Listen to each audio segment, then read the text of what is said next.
Hello friends, I am Archana Saki. Today my topic is blood circulatory system. Blood circulatory system को रुधिर परिसंचरण तंत्र बोलते हैं, जिसमें फ्लूइड टिश्यू इसलिए बोला गया है क्योंकि ये कनेक्टिव टिश्यू में काम करता है। कनेक्टिव टिश्यू में ब्लड हमारा आता है।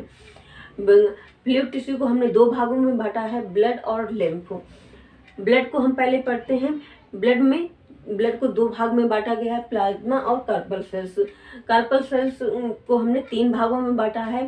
रेड ब्लड सेल्स, जिसको हम एरिथ्रोसाइट बोलते हैं, वाइट ब्लड सेल को हम ल्यूकोसाइट बोलते हैं, प्लेटलेट को थ्रोम्बोसाइट्स बोलते हैं, और ल्यूकोसाइट को हमने दो भाग में डिवाइड किया है, जिसको क्या ग्रैनुलोसाइट और अग्रैनुलोसाइट बोलते हैं। ग्रैनुलोसाइट में हमारा आएगा इओसिनोफिल। इओसिनोफिल जो होता है वो एसिडिक नेचर का होता है, जिसको अदर नेम में बोलते हैं एसिडोफिल भी बोलते हैं। दूसरा है वेसोफिल। वेसोफिल जो होता है क्षारीय नेचर का होता है, उसको वेसोफिल बोलते हैं। न्यूट्रोफिल में हमारा एसिड और बेस दोनों का ही लक्षण पाए जाते हैं, सिम्टम होते हैं। अदर नेम जो होता है न्यूट्रोफिल का हेटेरोफिल होता है। अग्रैनुलोसाइट में हम पढ़ेंगे लिम्फोसाइट और मोनोसाइट। ग्रैनुलोसाइट और अग्रैनुलोसाइट में डिफरेंट ये होता है कि ग्रैनुलोसाइट में क्या होता है कि ग्रैनुल्स पाए जाते हैं, और अग्रैनुलोसाइट में ग्रैनुल्स नहीं पाए जाते हैं।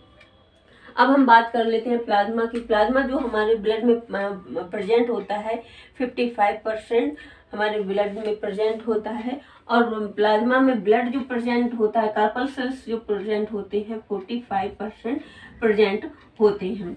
अब हम बात करते हैं site of Pisces of blood के बारे में, जिसमें हम पढ़ेंगे कि ब्लड जो होता है वो किन किन प्रक्रियाओं से होता हुआ बनना स्टार्ट होता है।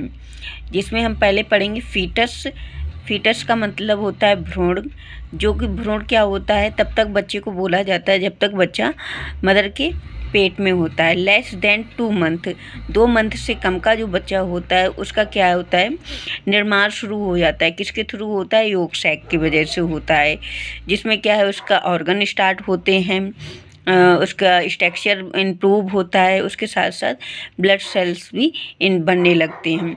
फिर उसके बाद में क्या होता है 2 to 9th मंथ, जब तक बच्चा 2 से लेकर 9th मंथ का होता है, जो बनता है वो लीवर में बनना स्टार्ट होता है, और ब्लड जो है वो स्प्लीन में स्टोर होता है। 3rd नंबर पर आता है इन्फेंट। इन्फेंट का मतलब होता है नवजात शिशु। जब बच्चे का जन्म हो जाता है तो क्या होता है, वो बोन मैरो में उसका ब्लड बनना स्टार्ट हो जाता है। वो बोन मैरो कौन सी होती है, रेड बोन मैरो होती है। फिर उसके बाद में क्या होता है, जब तक बच्चा चिल्ड्रंस से लेकर एडल्ट तक बोन मैरो में ही उसकी प्रक्रिया चलती है, और वो क्या है, येलो बोन मैरो में ब्लड उसका बनता है। में एक्स्ट्रा पॉइंट्स लिख रखे हैं आपकी नॉलेज के लिए, जैसे कि क्या है, red bone marrow. Red bone marrow जो होती है वो फ्लैट बोन्स में प्रेजेंट होती है, जैसे कि क्या है, रिब्स है, स्टर्नम है, क्रेनियल बोन है, वर्टेब्रा है, पेल्विक बोन है, एक्सेट्रा। इस तरीके की जो भी फ्लैट बोन्स होती हैं उनमें क्या है, रेड बोन मैरो पाई जाती है। दूसरा है yellow bone marrow. Yellow bone marrow flat में भी प्रेजेंट होती हैं और लॉन्ग बोन्स में भी प्रेजेंट होती हैं, जैसे कि हिप है, स्कल्प है, रिब्स एंड वर्टिब्रा है। ब्लड में हम क्या क्या देखेंगे, विस्कोसिटी, पीएच, कलर और टोटल एक वयस्क इंसान में कितना ब्लड होना चाहिए। विस्कोसिटी को हम हिंदी में बोलते हैं सयानता। सयानता का मतलब होता है कि गाढ़ापन। जल उससे क्या है, 4 to 5 टाइम गाढ़ा होता है, उतना पानी से इतना ज़्यादा गाढ़ा होता है।